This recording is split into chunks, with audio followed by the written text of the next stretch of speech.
Bon, Indira, alors, ces premières heures à La Réunion, comment vous les vivez aujourd'hui? Alors ces premières heures à La Réunion, disons qu'on les ressent bien, ça se passe très bien, je suis bien accueillie.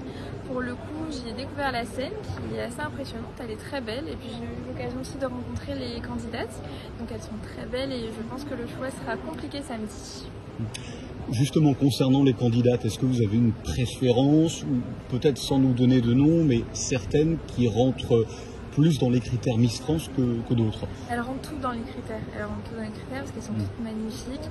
Je pense qu'intérieurement aussi elles sont très belles, parce que le plus important aussi lorsqu'on participe à ce genre de concours, c'est surtout la beauté intérieure. On a certes le physique, etc., mais c'est vrai que la personnalité ressort le plus.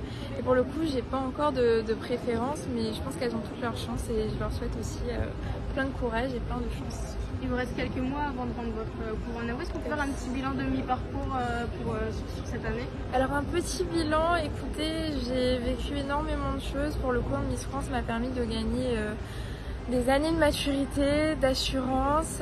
C'est vrai que j'ai eu l'occasion de visiter la France, de partir de région en région, de découvrir les Français. Et pour le coup, c'est vrai que ce sont des aventures qui sont incroyables. C'est à vivre dans une vie. Et je pense que si j'avais pas été Miss France, j'aurais pas été aussi assurée aujourd'hui, à parler devant un public, à parler devant un tas de personnes.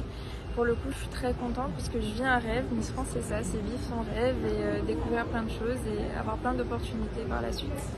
C'est fatigant un petit peu ou pas? C'est pas fatigant, disons que il y a des moments comme dans tout, hein, je pense. Il y a des moments où on va se dire on est un peu fatigué aujourd'hui, mais pour le coup c'est les gens qui nous portent.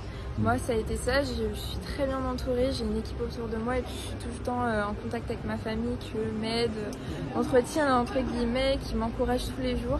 Donc pour le coup, étant donné aussi que je vis aussi plein de choses qui sont très intéressantes, j'ai pas le temps d'être fatiguée et puis en même temps j'ai pas l'âge, j'ai 18 ans, donc à 18 ans on n'a pas le droit d'être fatigué.